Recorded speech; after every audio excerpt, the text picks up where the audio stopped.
Hello दोस्तों, एक बार फिर स्वागत है आप सभी का अपने यूट्यूब चैनल 1-to-1 क्लासेस पे। आप है मेरे साथ, यानी कि आपके अपने दोस्त नितेश बजाज के साथ। दोस्तों, क्लास 11th बिजनेस स्टडीज़ का एक बहुत बहुत बहुत ही शानदार सैम्पल पेपर दोस्तों कराने के लिए मैं आ गया हूँ आपके बीच में। पेपर ऑलमोस्ट आने ही वाले हैं, तो एक सैम्पल पेपर हो जाए जिससे पता चल जाए कि हम लोग कहाँ स्टैंड करते हैं और हम कितने मार्क्स आसानी से गेन कर सकते हैं। अगर ये पता चल जाए ना, तो यार हमारी तैयारी और बेटर हो जाएगी। तो इस तैयारी को और ज़्यादा अच्छी बनाने के लिए सैम्पल करना बहुत ज़्यादा ज़रूरी है दोस्तों। तो शुरू करते हैं ज़्यादा बात ना करते हुए। आज का सैम्पल पेपर आपके सामने आ चुका है। एक एक करके सारे क्वेश्चंस को पढ़ेंगे, आप भी आंसर देने की कोशिश करेंगे और मैं भी इन क्वेश्चंस के आंसर दूंगा। ठीक है, तो चलिए दोस्तों शुरू करते हैं। सबसे पहले आपका जो ये सैम्पल पेपर है दोस्तों, ये ऑब्वियस ही बात है किसी ना किसी स्कूल के पेपर के रूप में लिया गया है, हाफ ईयरली एग्ज़ाम में वहाँ आया है। तो ये जस्टिफाई करता है कि एक अच्छे स्कूल का पेपर है। तो इससे ये भी जस्टिफाई हो जाता है कि डेफिनेटली कुछ इस टाइप के क्वेश्चन आ सकते हैं आपके, जैसे कि इसमें डिस्प्ले करे गए हैं। ठीक है, सो 1 to 21 मार्क्स ईच है, MCQ हैं 21 to 24 3 marks each, 4 marks each, 6 marks each. ठीक है, आते रहेंगे, बता दूँ मैं आपको। सबसे पहले हम लोग बात करते हैं MCQ की। ABC Limited is charging very low price in which is just covering their cost so that it can remain in the competitive market. ABC Limited achieving which organized objective। देखिए, कंपनी सिर्फ उतना ही कमा रही है जितने में उसकी कॉस्ट कवर हो जाए। मतलब सिंपल भाषा में company total revenue equals to total cost के अप्रोच पे चल रही है। इसको क्या कहते हैं? सर्वाइवल कहते हैं, प्रॉफिट कहते हैं, ग्रोथ कहते हैं, नॉन ऑफ द अबव। इसको कहते हैं दोस्तों सर्वाइवल। तो इसका सही जवाब है सर्वाइवल। ध्यान रख के चलेंगे। चलिए, मैच द फॉलोइंग करना है, देखते हैं। जॉइंट स्टॉक कंपनीज है, पार्टनरशिप है, cooperative society, Hindu undivided family. सबसे पार्टनरशिप एक्ट है 1932। चलो ठीक है। कोऑपरेटिव सोसाइटी का एक्ट है 1912। ठीक है, इसके अलावा हमारे पास हिंदू अनडिवाइडेड फैमिली का 1956 आता है और जॉइंट स्टॉक कंपनीज का आता है 2013। तो ए का 2 है, ए का 2, इसका मतलब ये ऑप्शन तो नहीं होगा, ये भी नहीं हो सकता। ठीक है, ए का 2 ये लग रहा है और लास्ट वाले में ये भी नहीं होगा। तो ए का 2 है, उसके बाद बी का 4 है, सी का 3 है और डी का 1। ये ठीक है भाई, ऑप्शन नंबर सी हमारा बिल्कुल एक्यूरेट है, यही हमारा इसका सही जवाब है। बढ़िया क्वेश्चन था ये वाला, अच्छा था, कन्फ्यूजिंग थोड़ा बहुत है। नेक्स्ट क्वेश्चन हमारा आ गया, विच of the following is not a benefit of E business. इनमें से कौन सा ई बिजनेस का बेनिफिट नहीं है? ओके, सोच समझ के जवाब देंगे दोस्तों इसका। इनमें से कौन सा ई बिज़नेस का बेनिफिट नहीं है? देखो, मूवमेंट टुवर्ड पेपरलेस सोसाइटी तो ई बिज़नेस का बेनिफिट है, ये तो है, ऑब्वियस ही बात है। ओके, ई बिज़नेस है तो ग्लोबलाइजेशन भी होगा। ठीक है, in confluence between order taking and order fulfilment speed. E business में ऑर्डर लेने की और ऑर्डर शिप करने की स्पीड में बहुत फ़र्क है। ये बेनिफिट नहीं यार, ये तो लिमिटेशन हो सकती है, कन्वीनियंस होता है ई बिज़नेस का। तो ये ऑप्शन नंबर सी ही हमारा बैठेगा। ये बेनिफिट नहीं, एक्चुअल में हमारी लिमिटेशन है ई बिज़नेस की। तो ये लिमिटेशन दे रखी है, इसलिए ऑप्शन नंबर सी हमारा करेक्ट माना जाएगा। इस बात को ध्यान रखे चलेंगे। ठीक है, ऑप्शन नंबर सी हमारा करेक्ट है। Which of the following are the function of banking. Banking के फंक्शन बताइए। मनी एक्सेप्ट करना डिपॉजिट के फॉर्म में, repay the money on demand करना, provide financial service for a price करना, ऑल ऑफ द अबव। सारे हैं यार। बैंक पैसा एक्सेप्ट करता है, बैंक पैसा वापस दे देता है, डिमांड पे दे देता है, बैंक फाइनेंशियल सर्विस देता है पैसे के बदले में, मतलब इंटरेस्ट चार्ज करके हाँ करता है। तो ऑल ऑफ द अबव बिल्कुल ठीक है यार, टेंशन कैसी। चलिए, क्वेश्चन नंबर 5 आ गया हमारे पास। Increase in competition is a type of dash. Okay, competition का बढ़ना ह्यूमन रिस्क है, नेचुरल रिस्क है, इकोनॉमिक रिस्क है, पॉलिटिकल रिस्क है। तो ये ठीक है बेटा, इकोनॉमिक रिस्क है, बिल्कुल सही, आप सही सोच रहे थे। Okay, next, it refers to the process of sale of equity shares to the private sector and to the public. Okay, आपको बताना है इक्विटी शेयर्स को प्राइवेट सेक्टर को बेचना या पब्लिक को बेचना क्या कहलाता है? ग्लोबलाइजेशन, डिसइन्वेस्टमेंट, इम्पोर्ट सब्स्टिट्यूशन या इकोनॉमीज ऑफ स्केल, ये कहलाता है डिसइन्वेस्टमेंट। और ये काफ़ी अच्छा टॉपिक है, डिसइन्वेस्टमेंट इंपॉर्टेंट है। कुछ MCQ हो सकता है शायद ऐसे ही मिल जाए। देखिए, श्योरिटी तो कुछ नहीं कह सकते कि यही आएगा, लेकिन फिर भी पता होना चाहिए, अच्छा रहेगा। Next, the document for registration for company were filed on 21 Feb 2017। The certificate in question was issued on 29 Feb 2017. but the date mentioned on the certificate of incorporation was 27 Feb 2017, from which date the company will be considered to be existence and contract signed will be valid. Okay, जो भी date हमारे incorporation certificate पर होती है उस date से company legal मानी जाती है। तो 27 फेब से कंपनी लीगल या एग्जिस्टेंस में मानी जाती है, इस बात को ध्यान रख के चलेंगे, भूलेंगे नहीं। The type of partnership is automatically dissolve when the purpose of for which it is form is fulfilled. Okay, ऐसी कौन सी पार्टनरशिप है जो अपने आप खत्म हो जाती है पर्पस खत्म होने पर? इसको कहते हैं दोस्तों हम लोग पर्टिकुलर पार्टनरशिप। तो पर्टिकुलर पार्टनरशिप वही है पार्टनरशिप जिसमें पार्टनर जो है एक पर्टिकुलर टाइम के लिए ही पार्टनरशिप में बनते हैं। जैसे टाइम खत्म हुआ, जैसे पर्पस खत्म हुआ, टूट गई पार्टनरशिप। ठीक है। Suppose Harsh is share holder in a company holding 500 shares of 10 each, on which he has already paid 8 rupees, 8 रुपये दे चुका है। His liability in the event of losses of company, भाई 500 रुपये 10 रुपये के हिसाब से शेयर है, 8 रुपये दे चुका है, 2 रुपये रह गए, तो 500 इंटू 1000 रुपये, भाई 500 इंटू 2 दैट इज़ 1000 रुपीज़ की उसकी लायबिलिटी रह गई है। बाकी पैसा उसने दे दिया, तो 1000 रुपये देने पड़ सकते हैं। अगर कंपनी लॉस में फंस जाती है तो हर्ष को कितने देने पड़ेंगे? मात्र 1000 रुपये। ध्यान रख के चलेंगे। अगर वीडियो अच्छी लग रही है और लग रहा है कि हाँ यार यूज़फुल है और इनमें कुछ ऐसे क्वेश्चंस कवर करे जा रहे हैं जो कि आपके लिए बहुत बहुत बहुत ज़्यादा बेनिफिशियल है, तो यार वीडियो को लाइक करना तो बनता है यार। एक बार वीडियो को लाइक कर दो, चैनल को कर दो सब्सक्राइब, और वीडियो को शेयर करना बिल्कुल भी मत भूलना, क्योंकि ये वीडियो यार आप लोगों के लिए तो बनी है सारी की सारी। ठीक है, तो इस वीडियो को लाइक करो, चैनल को सब्सक्राइब करो, शेयर करना मत भूलिएगा, क्योंकि हम आपके लिए मेहनत कर रहे हैं बच्चों। जल्दी से कर दीजिए इसको। नेक्स्ट क्वेश्चन की ओर बढ़ते हैं, जल्दी जल्दी बढ़ाते हैं स्पीड को थोड़ा, क्वेश्चन बहुत सारे हैं। नेक्स्ट क्वेश्चन नंबर 10 है, the document containing the terms and condition of partnership is called dash. Okay, जिस डॉक्यूमेंट में पार्टनरशिप की सारी कंडीशन लिखी तो उसे क्या कहते हैं? पार्टनरशिप डीड कहते हैं। चलो next, which of the following is the correct sequence of stages of formation of company. Okay, company की फॉर्मेशन की स्टेजेस बता देते हैं। सबसे पहले आता है प्रमोशन, ठीक है, उसके बाद आता है इनकॉर्पोरेशन, उसके बाद आता है कैपिटल सब्सक्रिप्शन, और फिर आता है हमारा कमेंसमेंट ऑफ बिजनेस, PICC। ठीक है, 1 2 3 4, भाई ये ठीक है यार हमारा, तो ये ए वाला ठीक लग रहा है मुझे, promotion, incorporation, capital subscription, commencement of business, यही ठीक है। ठीक है, ए वाला पार्ट ठीक है। Next, preliminary contracts are signed after commencement, after incorporation but before capital subscription, before the incorporation, after incorporation but before, okay before option नहीं दे रखा। बेसिकली प्रीलिमिनरी कॉन्ट्रैक्ट वो होते हैं जो इनकॉर्पोरेशन से पहले साइन करे जाते हैं, जबकि प्रोविजनल वो होते हैं जो इनकॉर्पोरेशन की बात करे जाते हैं। ध्यान रख के चलेंगे, तो ऑप्शन नंबर सी करेक्ट है। Sohan took a life insurance policy for his wife. After 1 year the couple got divorce and after 2 years his wife met with accident and died on the spot. Is Sohan entitled to give compensation from the entitled to get the compensation from the insurance company if Sohan was regularly paying the premium amount? Yes, बिल्कुल। तो जब तक regularly premium चल रहा है, क्योंकि obviously बात है पॉलिसी ऑफ हिज वाइफ आपको कॉन्ट्रैक्ट में लिखवाना पड़ेगा कि भैया वो वाइफ नहीं रही, कॉन्ट्रैक्ट तो सोहन पे कर रहा है, तो he is liable, he can take, no issue. Next, okay, अगर बच्चों आपको बिजनेस स्टडीज़ अभी भी बहुत टफ लग रही है और आपको समझने में बहुत मुश्किल आ रही है, तो मुझे लगता है शायद आप बेटा गलत बुक फॉलो कर रहे हैं। तो मुझे लगता है शायद आपको बिज़नेस स्टडीज़ की एक करेक्ट बुक की ज़रूरत है। तो आप लोगों के लिए स्पेशल हमारे पास है बिज़नेस स्टडीज़ की एक बहुत ही लाजवाब बुक, जो कि बिल्कुल लेटेस्ट सिलेबस के अकॉर्डिंग है। That is business studies by Nitesh Bajaj, जिसमें इन सारी चीज़ों को कवर करा गया है। इस बुक को बाय करने के लिए आप हमें ऐप पर कॉन्टैक्ट कर सकते हैं। ठीक है, हम आपको सारी डिटेल प्रोवाइड करेंगे, और इस बुक का एक चैप्टर हमने डेमो के रूप में आपको प्रोवाइड करा है ऐप पर, आप देख सकते हैं। अगर आपको अच्छी लगती है तो आप लोग बाय कर सकते हैं। Next, when 2 or more firms come together to create a new business entity that is legally separate and distinct from its parent, it is known as dash. Okay, जब 2 फर्म, ठीक है, नई बिजनेस एंटिटी के लिए इकट्ठा होते हैं जो कि उनके पेरेंट से अलग होती है, उसको क्या कहते हैं? Contract manufacturing, franchisee, licensing, joint venture. इसको कहते हैं बच्चों जॉइंट वेंचर। जॉइंट वेंचर का मतलब यह कोलैबोरेशन, जिसमें 2 इंडिविजुअल फर्म्स एक सेपरेट यूनिट बनाती हैं मिलके।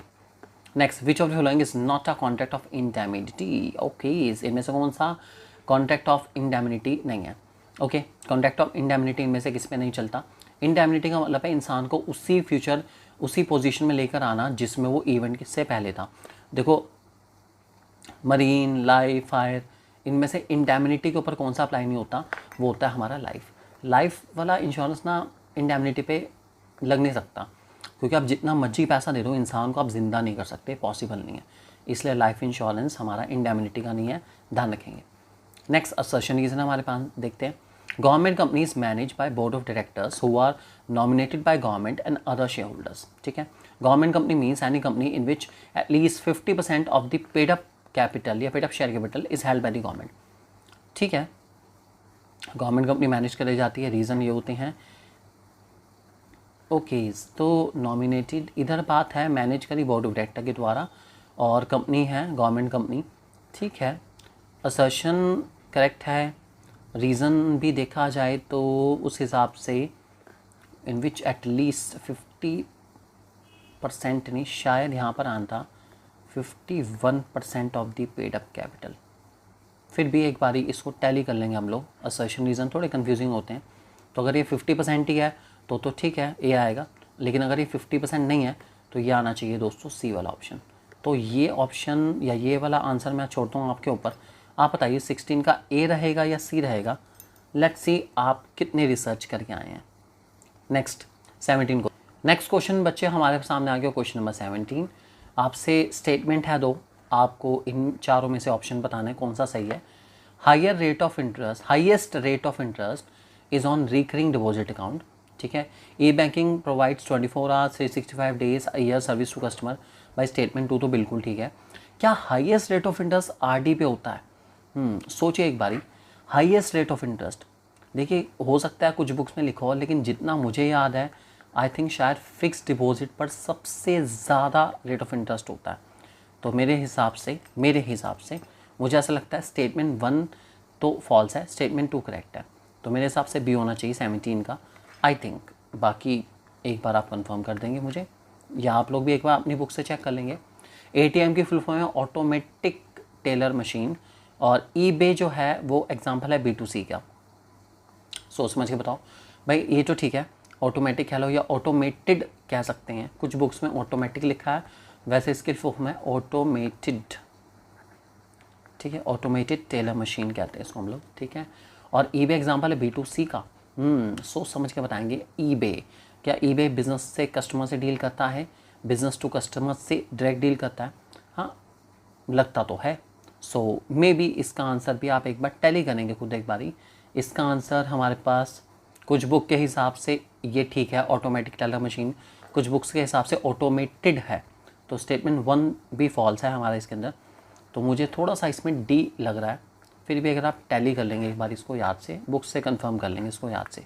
ठीक है, next the other name of multinational company is translational, global, international, all of the above.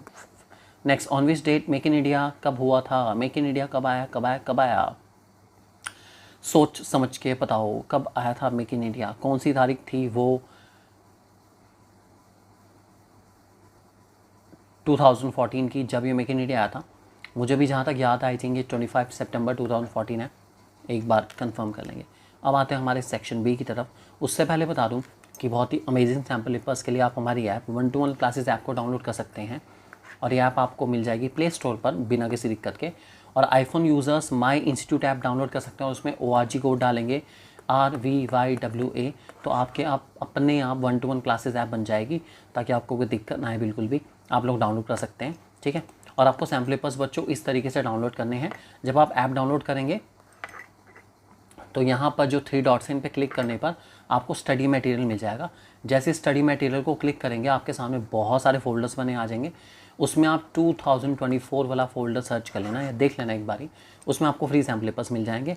कुछ इस टाइप के सैम्पल पेपर्स आपको दे रखे हैं, 2024 के, बिजनेस स्टडीज़ के हैं, इको के हैं, बहुत सारे हैं यार, देख लेना आराम से। Next question 21। अब आगे हमारे लॉन्ग क्वेश्चन 3 मार्क्स वाले। With e-business solution, work can be operated 24/7 and can be accessed anywhere in the world. Justify the statement and give 3 reason. 3 benefits बता दो e-business के, जो आपको सबसे सही लगते हो। कोई से 3 बेनिफिट्स बता देना ई बिज़नेस के। Next question, Manish Roy purchased a new car and got it insured with Oriental Insurance Company for rupees 3 lakh and National Insurance Company for rupees 4 lakh. In an accident, his car was damaged. He claimed a compensation of 70,000 from both the companies. Is he entitled to get the compensation from both the companies? No. पता ही आपको principle of contribution में लिखा हुआ है, अगर आप दो जगह से कराते हो तो दोनों कंपनी मिल के आधा आधा देगी, तो 70,000 ही मिलेंगे टोटल, लेकिन दोनों से 35-35 या 30-40 की रेशो में मिलेंगे, दोनों से 70-70 नहीं मिल सकता, प्रॉफिट नहीं मिलेगा बिल्कुल भी। कौन सा प्रिंसिपल है? इसका नाम है कॉन्ट्रीब्यूशन, प्रिंसिपल ऑफ कॉन्ट्रीब्यूशन, ध्यान रख के चलना है इस बात को। Next, how much compensation will be receive from both the companies. वैसे तो सेम रेशो में बताया जाता है, 35,000 एंड 35,000 दोनों कंपनीज देगी, ऐसा मेंशन करा गया है दोनों की दोनों, या एग्रीड रेशो में भी दे सकती है, वैसे ये चांसेस ज़्यादा हैं। Next, what are the consequence of non registration of a partnership firm. अगर आपकी पार्टनरशिप फर्म रजिस्टर नहीं होती तो क्या होगा? 3 केसेस हैं इसके, कि जो पार्टनर्स हैं वो किसी आउटसाइड पार्टनर के खिलाफ केस नहीं कर सकते, पार्टनर अपने जो एग्जिस्टिंग पार्टनर उनके खिलाफ नहीं कर सकते, और फर्म पार्टनर्स के खिलाफ केस नहीं कर सकती। ये पार्टनरशिप में गिवन है, ध्यान रख के चलेंगे। 3 तरह के पार्टनर्स बता दो, कोई से बता दो यार। Active, sleeping, nominal, partner by estoppel, partner by holding out, secret partner, कोई सा बता दो, कोई दिक्कत वाली बात नहीं। Next, all activities involving the removal of hindrances in the process of exchange are included in commerce. Explain, कोई से बता दो यार, बहुत सारी एक्टिविटीज़ हैं, आपको बताइए। आप इसमें एडवर्टीजमेंट बता सकते हो, आप इसमें बैंकिंग एंड फाइनेंस बता सकते हो, ठीक है, आप इसमें बता सकते हो सबसे इजी, क्या बताओगे इसमें आप? सबसे इजी वाला आप बता सकते हैं इसके अंदर इंश्योरेंस, ठीक है, आप इसमें इंश्योरेंस के अलावा बता सकते हैं वेयर हाउसिंग, बहुत सारी हैं, कोई सी जो आपको इजी लगते हैं वो बता सकते हैं, कोई इशू नहीं है इसके अंदर। नेक्स्ट, क्वेश्चन 25 है, notwithstanding various advantages of sole proprietorship, form of organization is not free from limitations. Describe briefly any 4 advantages of sole proprietorship, form of business organization. ठीक है, वो कहना चाह रहे हैं कि भैया एडवांटेजेस काफ़ी सारी हैं, लिमिटेशन से फ्री तो नहीं है लेकिन फिर भी काफ़ी एडवांटेजेस हैं। आप 4 बता दो, कोई सी 4 बता दो, ठीक है। क्विक डिसीजन मेकिंग होती है, सेटिस्फेक्शन है अपना, ऑब्वियस ही बात है, जो भी है सिंपल क्वेश्चन है, डायरेक्ट क्वेश्चन है, आप एडवांटेज बता सकते हैं सोल प्रोप्राइटरशिप की, इजीली आप बता सकते हैं।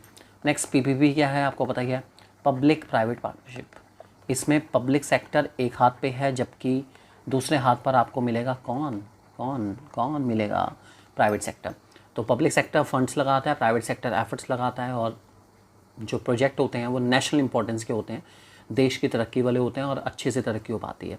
नेक्स्ट, मेरिट बता सकते हैं आप, गवर्नमेंट कंपनी की चॉइसेस हैं, गवर्नमेंट कंपनी के जो आपको मेरिट लगते हैं, ऑटोनॉमी होती है, रिसोर्सेज का यूज़ अच्छे से करती है गवर्नमेंट इसके अंदर, और सबसे अच्छी बात है नेशनल इंटरेस्ट को सर्व करती है, कोई से जो आपको लगते हैं। मतलब ये क्वेश्चन ऐसे क्वेश्चन है जो डायरेक्ट है, इनको आप डायरेक्टली तैयार कर सकते हैं। नेक्स्ट, हमारे अब थोड़े लंबे क्वेश्चन आ गए, देखते हैं कुछ केस स्टडीज़, मज़ा आए केस स्टडीज़ का ताकि आपकी हेल्प हो जाए। चलिए देखते हैं क्वेश्चन नंबर 27 क्या पूछा गया इसमें, identify and explain the causes of business risk mention in the given paragraph. Business risk के कॉजेज बताने हैं आपको और लाइंस भी कोट करनी है। चलिए देखते हैं। Anuradha runs a fast food outlet in one of the shopping mall in Faridabad. Over the years, her business has earned good reputation and high profits. However, over the past 1 month, she has realized that her clientele is gradually declining. On introspection, she identified 2 main reasons for the same. First, a new fast food joint has opened in the same mall and it is drawing huge crowd. Secondly, one of her chief chef has not been keeping good health and is not able to work towards the business with the same dedication manner as earlier. In contest case, तो भैया क्या है basically, एक तो पहली बात नए companies आ गई, नया आउटलेट खुल गया इसलिए क्राउड उधर मूव कर गया, और दूसरा जो उनका शेफ़ वो अब उतना अच्छे से नहीं कर पा रहा। तो ये तो जो शेफ़ है बिजनेस, ये तो हो गया ह्यूमन, ये तो हो गया बिजनेस इसके ह्यूमन कॉजेज़, शेफ़ ढंग से काम नहीं कर पा रहा, ठीक है। और दूसरा जो नई कंपनीज आ गई वो हो गया हमारे इकोनॉमिक कॉजेज़ आ सकते हैं उसके अंदर, ठीक है, इकोनॉमिक कॉजेज़ हैं, कंपटीशन बढ़ गया, कोई और आ गया, ठीक है, ये हमारे बिजनेस रिस्क है, ठीक है, ध्यान रख के चलेंगे, आप एक्सप्लेन कर सकते हैं इसमें। उसके बाद रेलेवेंट लाइन आप देख सकते हैं, ये जो हेल्थ वाला है ये ह्यूमन का है, ठीक है, और ये जो न्यू फास्ट फूड जॉइंट खुल गया है ये इकोनॉमिक कॉजेज़ हो सकता है हमारा। Next, principle of insurance explain करो, प्रिंसिपल ऑफ इंश्योरेबल इंटरेस्ट, ठीक है, और आपको बताना है principle subrogation utmost good faith. बता देता हूँ शॉर्ट में। इंश्योरेबल इंटरेस्ट का मतलब है आप सिर्फ उन्हीं लोगों के लिए इंश्योरेंस ले सकते हैं जिनके साथ आपकी लाइफ का या आपका कुछ पर्सनल इंटरेस्ट है। सबरोगेशन कहता है हमारा क्या क्या क्या क्या क्या, सोचो एक बारी, सबरोगेशन, सोचिए एक बारी। एट मोस्ट गुड फेथ हमारा बहुत सिंपल है कि आप केवल और केवल हर एक फैक्ट को बहुत अच्छे से डिस्प्ले करोगे, इंश्योरेंस कॉन्ट्रैक्ट लेते हुए कुछ छुपाओगे नहीं बिल्कुल भी। सबरोगेशन देखते हैं आपको कितना आता है, कमेंट सेक्शन में देखते हैं सबरोगेशन आप कैसे एक्सप्लेन करते हैं, मज़ा इसी बात का है। नेक्स्ट, ट्रेडिशनल बिजनेस ई बिजनेस के कोई भी 4 डिफरेंस, अच्छा टॉपिक है हमारा। ट्रेडिशनल पैसा ज़्यादा लगता है, ई में पैसा कब लगता है। ट्रेडिशनल की रीच लिमिटेड है, ई की रीच अनलिमिटेड है, ठीक है। और लेकिन अगर पर्सनल टच की बात करूँ तो ट्रेडिशनल में पर्सनल टच है, ई बिजनेस में पर्सनल टच नहीं है बिल्कुल भी। Next question number 30, Sandeep is pursuing a graphic designing course at a technical institute at Pune. In one of the classroom discussion at career options at the institute he shares with his classmate that he is member of a business by birth. Okay, ठीक है। Although he does not have a right to take any decision regarding the business, his uncle take all the decision related to the business intact. Okay, basically वो by birth किसी firm के अंदर partner है, ठीक है। तो कौन सी form of business है, तो भाई ये तो है पार्टनरशिप, ठीक है, पार्टनरशिप चल रही है यहाँ पर। और जो स्टेटस एंजॉय करा जा रहा है संदीप के द्वारा वो माइनर पार्टनर का या माइनर मेंबर का है, ठीक है। माइनर मेंबर कह लो या माइनर पार्टनर कह लो, पार्टनर ये माइनर ठीक है। उसके 2 फीचर, इस पार्टनरशिप के 2 फीचर बताने आप बता ही सकते हो, कोई दिक्कत नहीं। तो आपको पता ही है कि जो माइनर पार्टनर होता है वो कंपनी में पार्टिसिपेट नहीं करता बिल्कुल भी, ठीक है। और बाय बर्थ है क्योंकि यहाँ पे बोला जा रहा है कि वो बाय बर्थ है, इट मीन्स वो माइनर पार्टनर के रूप में एंटर हुआ था और वो डिसीजन नहीं लेता बिल्कुल भी। जब तक 18 का नहीं होगा तब तक उसको डिसीजन लेने का अधिकार नहीं है बिल्कुल भी, ध्यान रखेंगे इस बात को। फीचर आप दे देंगे जो भी देना चाहें, पार्टनरशिप के 2 फीचर आपको बताने पड़ेंगे, कोई सा बता देना जो आपको पसंद है। फाइनली हमारे 4 क्वेश्चन आ गए हैं 6 नंबर के, 6 नंबर के डायरेक्ट क्वेश्चन है ज़्यादातर हमारे। पहला, identify the type of public sector enterprise on the basis of following clues about it. Okay, it does not hold majority share holding by the community and neither doesn't accept any interference in audit and accounting from the government, but at the same time enjoys high dividend distribution to the member in case of profit. भाई ये हो सकती है हमारी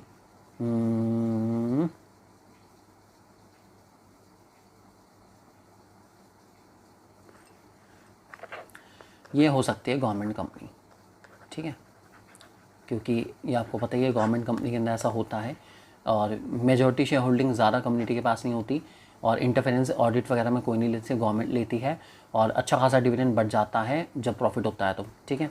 उसके बाद it is the soul and heart of the government activities, it's have with the parliamentary accountability. Parliamentary accountability का मतलब सीधी सी बात है, इसको कहते हैं डिपार्टमेंटल अंडरटेकिंग, ठीक है, ध्यान रखे चलना क्योंकि ये पार्लियामेंट से ही रिलेट करते हैं बिल्कुल, ठीक है, departmental undertaking. Next, it has on constitutional code of conduct and it registered under a special legislation pass by the parliament. ये पार्लियामेंट के स्पेशल लेजिस्लेशन से पास होती है, सबको पता है, सब लोग जानते हैं, इसको कहते हैं स्टैट्यूटरी कॉरपोरेशन। और बढ़िया है यार, पब्लिक कॉरपोरेशन भी कहते हैं इसको, ध्यान रख के चलेंगे, ठीक है।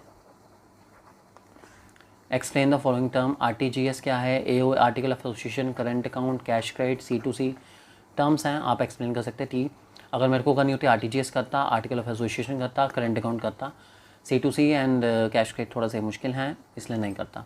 Next, give and classify types of industries and explain. ओहो भाई बड़ी सारी इंडस्ट्रीज़ हैं यार, प्राइमरी उसके 2 टाइप, सेकेंडरी उसके 4, सेकेंडरी के पहले 2 टाइप, उसके बाद दूसरे के 1 2 3 4 टाइप और उसके बाद टर्जरी का भी काफ़ी लंबा है, बताना पड़ेगा। लेकिन उसके बाद प्रमोशन स्टेज में कौन कौन से स्टेप्स आते हैं बताने पड़ेंगे आपको, ठीक है, ये भी डायरेक्ट क्वेश्चन है। और पार्टनरशिप क्या होती है उसके 5 डिमेरिट बताने हैं। ओहो 5 डिमेरिट, सो डायरेक्ट क्वेश्चन है बेटा, आप लोग आराम से इनको देख सकते हैं, ठीक है। और as per your on convenience जो भी बुक आप फॉलो कर रहे हैं आप उसके हिसाब से इनके आंसर भी दे सकते हैं। जस्ट होप आपको क्वेश्चन पेपर करके कुछ तो सीखने को मिला होगा, कुछ एक्सरसाइज सीखने को मिला होगा, मुझे पूरा उम्मीद है। So thank you very much. अगर आपको अच्छी लगी वीडियो तो please please and please video को लाइक करिए, चैनल को सब्सक्राइब करिए और वीडियो को शेयर करना बिल्कुल मत भूलना। आपका अपना यूट्यूब चैनल 1 to 1 क्लासेस हमेशा आपकी सेवा में हाजिर 24/7।